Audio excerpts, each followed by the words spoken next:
ህልምና ያለን ህልምና እንማለን የሚፈታልንን እንፈልጋለን።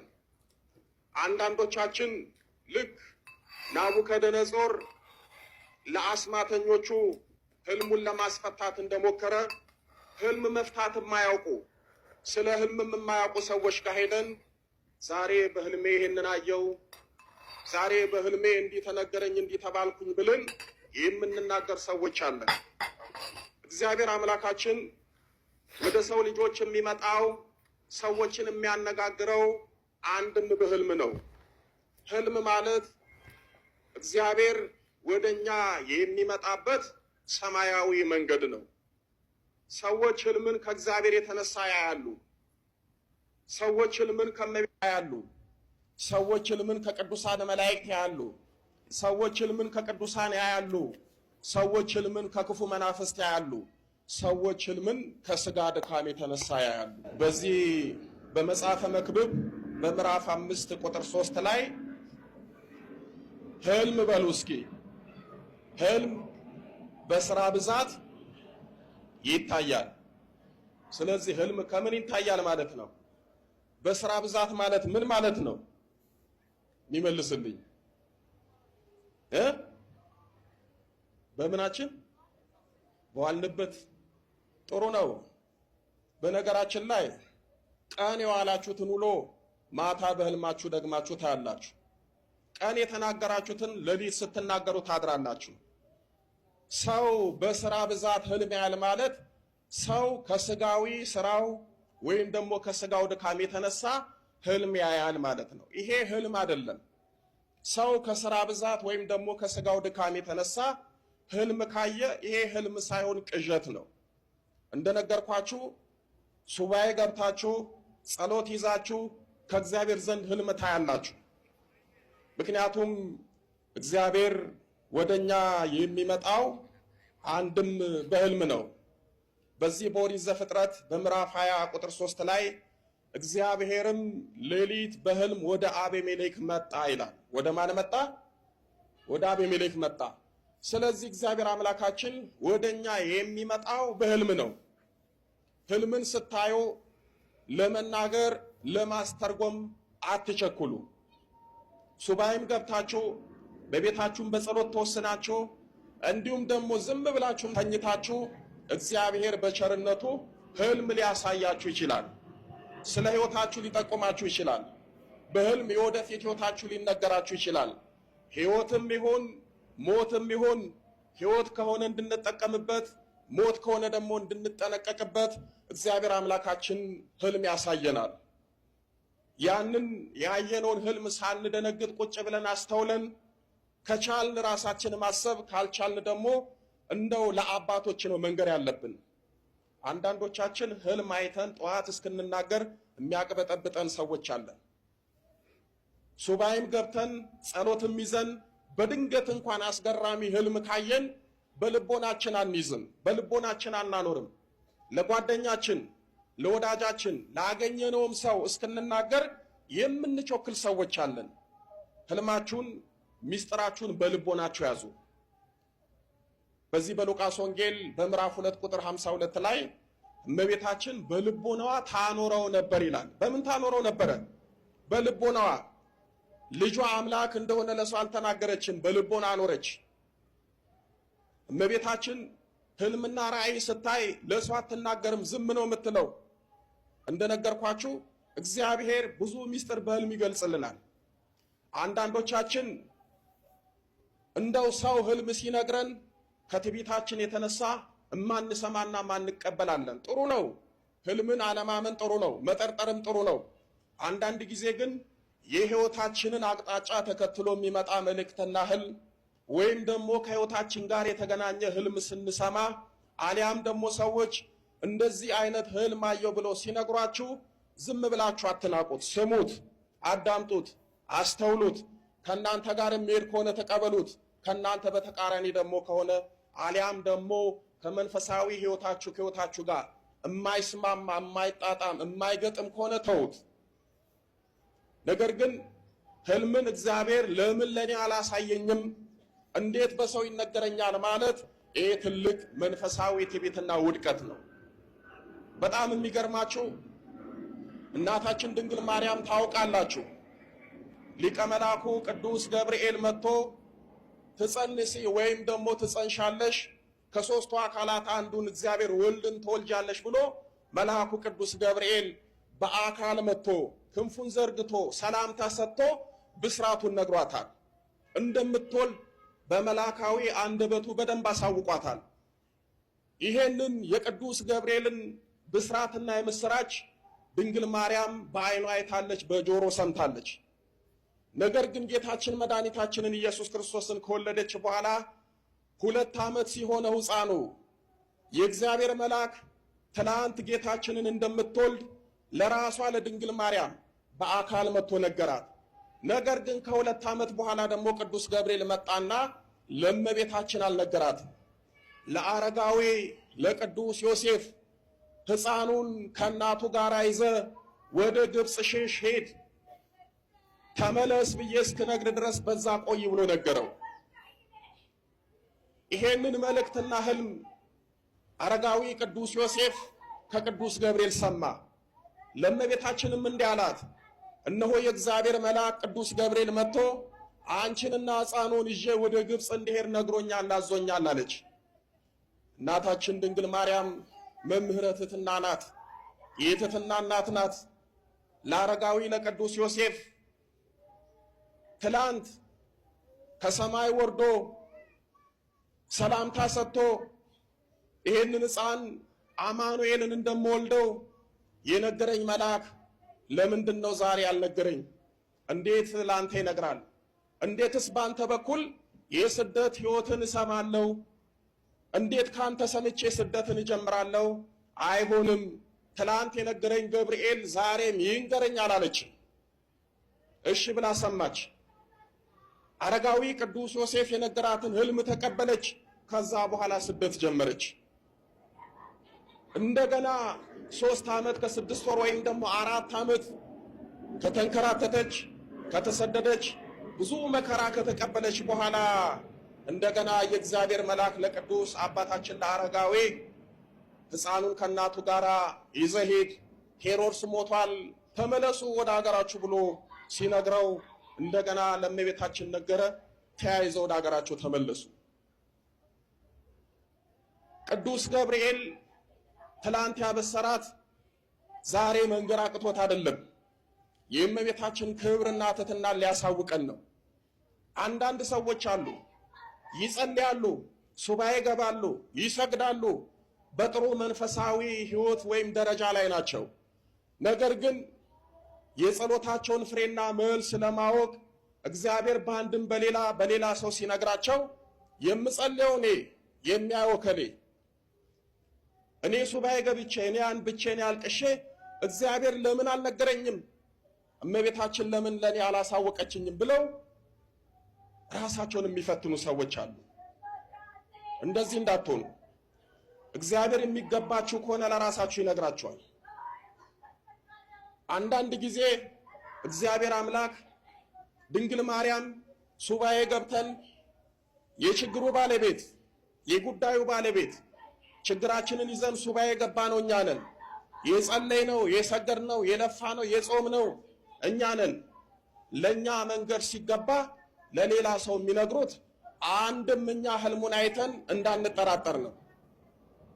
ምክንያቱም ስለኛ ችግር የማያውቅ ሰው፣ ስለኛ ችግር ያልሰማ ሰው፣ የኛን ጉዳያችን የማያውቅ ሰው፣ እኛ ግን ችግራችንን ይዘን ሱባኤ ገብተን ጸሎት ይዘን በነበርንበት ሰዓት አንድ ሰው ወይም አንድ ሴት መታ እንደው እኮ ይገርማል ዛሬ በህልሜ እንዲያየው ወይም ደግሞ ለከሌት እንዲህ በይ ተብዬ መልእክት ተላኩ ተብሎ ሲነገር ያ ነገር ከህይወታችን ጋር ስለሚገናኝ ብንሰማው እንጠቀምበታለን። ስለዚህ አንዳንድ ጊዜ የራሳችንን ህልም እንዳንጠራጠር እግዚአብሔር በሌላ ሰው ይነግረናል። አንድም ደግሞ የዛን ሰው ክብር ሊያሳውቀን በዛ ሰው መልእክት ይልክልናል። እንደነገርኳችሁ እግዚአብሔር ካስፈለገው ለራሳችን ይነግረናል፣ አሊያም ደግሞ በአንድ ወዳጁ በኩል ይነግረናል። ህልሙን ብቻ ንገሪኝ። ህልሙን እሺ፣ ስለሱ ህልሙ ራሱ እና ህልሙን ተናገር። እሺ በህልሜ ደውሎልኝት ስለት ተስለሻል፣ ስለትሽን አስገቢ እኔ ህልም አይቼ ነው አለኝ። በህልሜ ማለት ነው። በህልምሽ ማን ነው እንደዛ የሚልሽ? ጓደኛዬ የነበረው ማለት ነው። ተጣልተናል ያልኩት። እሺ ምንድን ነው ያለሽ? በህልሜ አይቼ ነውና ስለተስለሻል፣ ስለትሽን አስገቢ እና አንተ ያየው ህልምስ ምንድነው ስለው በህልሜ እኔና አንቺ አብረን ስንሆን ነው ያየሁት፣ አብረንም ልቀጥል አንችልም፣ ስለትን ብቻ አስገቢ ያለኝ እና ኪዳነ ምህረት ነበረ ያኔ ማታ ማለት ነው። ኪዳነ ምህረት ባለፈው ወር ማለት ነው። አብረን ልንቀጥል አንችልም ማለሽ በህልም ውስጥ? አዎ ሁሉም የምትነግሪኝ ነገር በህልም ውስጥ ያለ ነገር ነው? አዎ እኔም በህልሜ ነው፣ እሱም በህልሙ ያየውን ደውሎ የነገረኝ በህልሜ። በህልም ውስጥ ህልም ነው። ይሄን ብዙ ጊዜ ስናገር ትሰሙ ይሆናልና ይኸውልሽ አንቺ ከሱ ጋር አብራችሁ በፍቅር እንድትኖሩና ያ የምታፈቅሪው ወንድ እሱ ያንቺ እንዲሆን እግዚአብሔርን ጠይቀሽ ተስለሽ ለምነሽ ከነበረና ስለቱን ካልሰጠሽ ምናልባት ስለት ስላልሰጠሽ ይሆናል በመካከላችሁ ጸብ የተፈጠረው እንድታስታውሽ። አንዴ ስለቱን እንድናስታውስ እግዚአብሔር የሰጠንን ነገር ሊወስድ ይችላል። ገባሽ? ካልቀማን ማናስታውስና ማንነቃ ሰዎች አለንና ስለትን እንድናስታውስ ሊሆን ይችላል። ሁለተኛ ነገር ደግሞ በመካከላችሁ ባንቺና በሱ መካከል እግዚአብሔር ሳይፈቅድ በዝሙት ተገናኝታችሁ ሊሆን ይችላል። ጭፈራ ቤት ወይ መንገድ ላይ እንደው እግዚአብሔር ሳይፈቅድ ተገናኝታችሁ ሊሆን ስለሚችል አሁን አጥብቀሽ እየጸለይሽ ከነበረ አሁን በጣም ጥሩ ክርስቲያን ላይ ካለሽ ያ ሰው ያንቺ እንዳልሆነ ገና ካሁኑ እግዚአብሔር እያሳወቀሽ ሊሆን ይችላል። ሁሉ ነገር ከመንፈስ ጋር አይገናኝም። ሶስተኛ ላይ ግን ምን ነግሮሽ አይነ ጥለዋ ወይም በሁለታችሁ መካከል የገባ መንፈስ ካለ ያጭበረበረሽ ሊሆን ይችላል። እሱ ጋር ያለች ሴት ዛሬ አይነ ጥላ መታ አውቃ እንዲህ እየነገረችሽ ሊሆን ይችላል። ራሱ ወክላ መታ እያወራችሽ ሊሆን ይችላል። እሱ ዛሬ አይነ ጥላ እንዳለበትም ያውቃል። ያንተን ትምህርት ይሰማልና እኔ ከዚህ በፊት ትምህርት ያንተን አላዳመጥም ነበር። እሱ ነው ራሱ አዳምጪ እንደዚህ ብሎ ምናምን እንትን ያለኝና ለዛ ነው 1 አመት ምናምን ይሆናል። እስቲ ለምሳሌ በምን ተጣላችሁ? እስቲ ከሱ ጋር በማይረባ ነገር ላይ ተጣላነው። ማይረባ የሚባለው ምንድነው? በቃ የሆነ ጥያቄ ጠየቁት። አሁን ላይፍ ስለሆነ ላወራ ስለማልችል ነው እንጂ ጥያቄ ጠይቄውስ ለምን እንደዚህ ጠየቅሽኝ ብሎ ተናደደ። ከዛ አይ ነው እንደዚህ ጠየቁ እንደዚህ ነው አይ ነው እንደዚህ ማለት አትችይም እኔን ምናምን ነገር እንደዛ ማለት ነው። እና በእንደዚህ ትንሽ ነገር ተነስቶ ነው ያው ትልቅ አርጎ አግዝፎ ያየውና ተጣላኝ ማለት ነው። እና ብዙ ጊዜም ለመመለስ ማስተካከል ስሞክር አይሆንም ምናምን ብሎ እንትን አለ። ግን ያውቃል እሱም ዛሬ አይነ ጥላ እንዳለበት ያው ከቤተሰብ የመጣ እንደሆነ ምናምን ነገር ሲያውቀዋል። እና ብዙ ጊዜም ያው አንተ ሊያገኝህ ይፈልጋል ስልክ ስለማይሰራው ያው ብዙ ጊዜ ስለማይገኝ ላይቭ ላይም ብዙ ጊዜ ሰው ስለሚይዘው አላገኘህም ማለት ነው። እንግዲህ አሁን ደውለሻል ስለ ህልሙ ፈትቼልሻለሁ ወይም ደግሞ ህልሙን ነግሬሻለሁ ፍቺውን አይ ይሄ በቂ ነው ካልሽ በቂ ነው። ከሌላ ካልሆነ ግን ስምሽን አልጠቀስኩም፣ መልክሽ አይታይም፣ ሰፈርሽ አልተገለጸም፣ የተጣላችሁበትን መንገድ ብትነግሪ ምናልባት ወንድ ልጅ ከመሬት ተነስቶ እንዴት እንደዚህ ትኛለሽ ሊል አይችልም ብዬ ስለማስብ ነው። እንዴት በዚህ ልክ ተጣላሽ? ቤት ውስጥ ዕቃ አይቺ ነውና ያው ዕቃ የሰው ዕቃ የውኝ ቤቱን ማለት ነው ጠየቁት። ዕቃ ነገር ያው የሴት ነገር ታያላ ቤት የራሱ ቤቱ ማለት ነውና በእንደዛ ነው የጠየቁት። ከዛ ለምን እዚህ ብለሽ ጠየቅሽ ምናምን ብሎ በጣም ተናደደ። አትፍሪ፣ ግልጽ አውሪው በቃ። አሁን ዙሪያውን አታንዣቢ። እሱ ቤት የሴት የሆነ ንብረት ሊፕስቲክ ይሆናል፣ ሌላም ነገር ሊሆን ይችላል። አገኘው ያው እንደዛ ነገር እና ጫማ ነው እና ለምን ጠየቅሽኝ አንቺ መጠየቃችን የራሴ ገዝቼው ብሎ ሊሆን ይችላል ምናምን ነገር በሚል በእንደዛ ነው ማለት ተልካሻ ነው መሮኔ ይሄ ያጣል ይችላል ብዬ አላስብም። ምናልባት ለአንቺ ሊሰጥሽ ያዘጋጀው ጫማ ሆኖ ከዛ አንቺ ቀድመሽ አይተሽው እስከሆነ ለአንቺ የገዛሁት ሳይል አንቺ ስሜትሽ ተቀይሮ የማን ነው ከየት መጣ ስትዩ በባህሪሽ ተናዶስ በሆነ የተጣላችሁት ሊሆንም ይችላል። አንድ ሁለተኛ ነገር ደግሞ የግዴታ እዛ ቤት ውስጥ ጫማ የሴት ጫማ ወይም የሴት ዕቃ ተገኘ ማለት የሆነች ሴት እዛ ቤት ትመጣለች ማለት ላይሆን ይችላል። ልክ ምናልባት ይሄንን ምልሽ ለምንድን ነው ትምህርቱን እንድታዳምጪ ድል ከሰጠሽ አብራችሁ ጥሩ መንፈሳዊ ህይወት ውስጥ ከነበራችሁና አቋሙ አሪፍ ከሆነ የምትወጂው ሰው ወይም ደግሞ እንደዚህ አይነት ሰው እንኳን አይደለም ብለሽ የምትዩ ሰው ከሆነ ይሄን ነገር ስታዩ እንዲያውም አንዳንዴ በእግር ገፋ አድርገሽ ወደ ውስጥ አስገብተሽ ከዛ በላይ በኩል ግን ልጁ መሰለል ትችይ ነበረ ከመጠየቅ ይልቅ ጫማውን አይቶ እንዳላየ አልፈሽ ከዛ ያንን ጫማ ካየሽበት ሰዓት ጀምሮ ልጁን መፈተሽ ቼክ ማድረግ ትችይ ነበረ። ሴት ልጅ ብልጥ አይደለች? ልክ ነው። ቀጥሎ ደግሞ በዚህ የተነሳ ተናዶ ተበሳጭቶ ከዛ በኋላ አልተደዋወላችሁም? ስትደውይለት አያነሳም? አይ አልደወለልኝም፣ ብሎክም ማረገኝ ማለት ነውና ከዛ ያው ቤተሰብም ተዋውቀን ነበረና ቤተሰብ ደውዬ ሳናግራቸው ምናምን እንደዚህ ሆነ በእናታችሁ ይደውልልኝን ላናግረው ፈልጌ ነው ሲነግሩት ለምን እነሱን ነገርሻቸው ብሎ ደግሞ ጭራሽ ደወለ ማለት ነው። ከፍቶት ተናገረኝ። ከዛ አይ ነው እንደዚህ ስለሆነ ነው ላስረዳው በሞክር ምናምን በቃ አይሆንም መንገድሽን አድርጊ ከኔ ጋር አይሆንም ብዬሻለሁ እና መንገድሽን አድርጊ ምናምን ነገር አለ። ከዛ ስለ ህልሙ ነገርኩት ማለት ነው። አይ እንደዚህ ህልም አይቼ ነውና እኔ የሚመስለኝ ያው ዛራ አይነት ጥላ አንተ ላይ ያለችኝ እኔም እየገባኝ እንደዛ ነው ከመምህር ተስፋዬ ስሰማ ትምህርት ምናምን ነገርና ያው ታውቃለህ አንተም ስለው አይ አሁን ምንም ምሻለ ልቤ ሊመለስስ አይችልም ኦሬዲ እንትን ብለሽዋል ምንም ነገር ላናግርሽ አልፈልግም ብሎ ዘግቦ ማለት ነውና ለዛ ነው ብዙ ጊዜ ከሞክሬ ነበር ያው ኢትዮጵያ መጥቼ ነበረ ላገኝ ፈልጌ ምናምን ግን ተሳግልኝና በጫማው ስለታየና ምንድነው የማነው ስላልሽ ብቻ እንደዚህ ከተናገረ ከተጋባችሁ በኋላ ደግሞ ወይም አብራችሁ ከኖራችሁ በኋላ ሌላም ነገር ላይ እንደዚህ አንዳንድ ነገሮች ብትደርሽበት እና የሆነ ነገር ቢታወቅ እሱ የማይፈልገው ነገር አንቺ ብታቂበት ምን እርምጃ እንደሚወስድ ማሳያም ጭምር ነው። አንዱ ይሄ ነው። ሁለተኛ ግን ይሄን ያክል እንደዚህ አንቺም ይቅርታ እያልሽው በቃ አይ ቤተሰቦችም ጋር የደወልኩት ጥሩ እንዳላደረኩኝ ተሰምቶኝ ነው ብለሽው ለምን ለነሱ ነገርሻቸው ካለ እኔም ጋር በመደወልሽ ደግሞ እዚህ አደባባይ ላይ በማውራትሽም የበለጠ በጣም ደግሞ ሊበሳጭ ይችላል ማለት ነው ቢያውቀው። ያበጠ ፈንዳ ነገሮች እየጋሉ እየቀጠሉ ነው የሚሄዱት። ግን ጓደኛሽን ይሄን አሁን የምትይው ጓደኛሽን ትወጂዋለሽ ወይ? መጀመሪያ አሁን አንቺ ወደሽው ነበር ወይ? አዎ አይማ በጣም እሺ። ምን ያህል ጊዜ ነው አብራችሁ የተቀመጣችሁት? አንድ አመት። በሱባኤ ጠይቀሻል የኔ ነው ወይስ አይደለም ብለሽ? አይ በሱባኤ አልጠየቁም። ያው ግን ስለተስዬ ነበር። ስለተስለሽ ነበር? አዎ። ስለዚህ ስለቱ በህልም መመለስ አለመመለሱን ለማወቅ ነገር በሶስት ይጸናልና ብትቺ አንድ በስለት አንድ በጸሎት አንድ ደግሞ በሱባኤ ነገሩን ጫጭ ደምድሚውና ከዛ ይቆረጥልሽ እንጂ ሴት ልጅ እድሜዋ በአንድ ነገር ለቁጭ ብላ እንዲህ እድሜሽ ስንት ነው? ወጥቱን ነገር አረ ሴት ልጅ እድሜዋ መናገር አትወድም። አይ ላይቭ ላይ ስላለክ ስለሆነ እንጂ ያው እኮ ዝም ብለሽ እኮ ነው አንቺ እንደው ገብተሽ ስለማታውቂ በነገርሽ ላይ ያዳምጣላ ያዳምጣ ምን ችግር አለው እንዴ?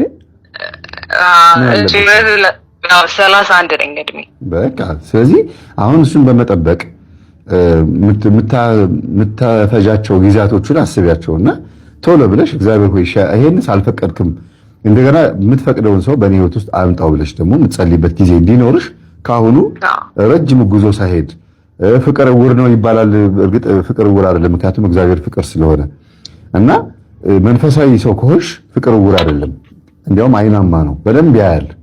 እና በደንብ ጸልይ፣ በደንብ ስገጂ። በዚህ ጉዳይ ላይ ቶሎ ከውስጥሽ እንዲወጣ ቶሎ ወደ ሌላ መስመር እንድትሄጂ ራስሽን ማመቻቸት ነው ያለብሽ ብዬ አስባለሁ እንጂ እሱ አልፈልግም እያለ በህልምም በእውንም እየነገረሽ እንደዚህ ጊዜ መፍጀቱ አስፈላጊ ነው ብዬ አላስብም። ኦኬ አይሆንም ብለህ ነው የምታስበው አይደል? እሺ እንደ ህልሙ አይሆንም አይደለም የምለው። ሶስት አማራጭ ሰጥቼሻለሁ መጀመሪያ ላይ እግዚአብሔር ስላላስገባሽ ይሄ ልጅ ያንቺ እንዲሆን አብራችሁ እንድትቀጥሉ ማስገባት እያለብሽ ስላላስገባሽ እንድታስታውሺ ሊሆን ይችላል። ስለተስለሽ ከሆነ ስለትሽን አስገቢ፣ ቢሳካም ባይሳካም አንቺ ግን ስለትሽን አስገቢ አይደል ያለሽ እሱ? ስለትሽን አስገቢ ግን አይሆንም አይደል ያለሽ? አስገቢ ስለተስለሽ ከሆነ አይ ምናልባትም ደግሞ በዓለማዊ ቦታ ላይ ተገናኝታችሁ አልኩኝ እኮ ቅድም በዝሙት እንደምንም በጭፈራ ቦታ ወይ የሆነ ቦታ ላይ ተገናኝታችሁ እግዚአብሔር ያልፈቀደው ጉዞ ውስጥ ስለነበራችሁ እግዚአብሔር በጣም እየተጋሽ እየጸለሽ እየሰገድሽ ስትመጪ አሁን እውነቱን እየለየልሽ ሊሆን ስለሚችል ይሄንንም አስቢበት። ሶስተኛ ደግሞ አይነ ጥላውም ቅድም እንዳልኩሽ አንቺ ዛሬ አይነ ጥላ አለበት እንዳልሽው አውቃ ከሱ የመጣችው መንፈስ አንቺን እያተሳሳተችሽ ሊሆን ይችላል። ያንቺንም ጽናት ደግሞ እየፈተነ ሊሆን ይችላል። ምን ያህል እንደምትወጁ ምን ያህል ዋጋ እንደምትከፊ አይ በቃ ተዋ የራስ ጉዳይ ምናምን ብለሽ ነገሩን ትውት የምታረጊ ከሆነ እቺ እኔ አይደለችም ብሎ የሚያስብ ወንድ ሊኖር ይችላል። ስለዚህ ይሄ ልጅ ምክንያቱም ይቅርታ እንትን አልኩ እንጂ ከዚህ በፊት ያው ሁለት ሶስቴ ሞክሮ ነበርና እንደዛ ስለሆነበት ነውና ሰው እምነት የለኝም ሴት ላይ እምነት የለኝም ያው ሴቶች እንደናችሁ እስከተፈልጉት ነገር እስክታገኙ ምናምን አይደል እንደዛ ነገር ስል ወንድ ልጅ ሲያወራ በጣም ያስቃል።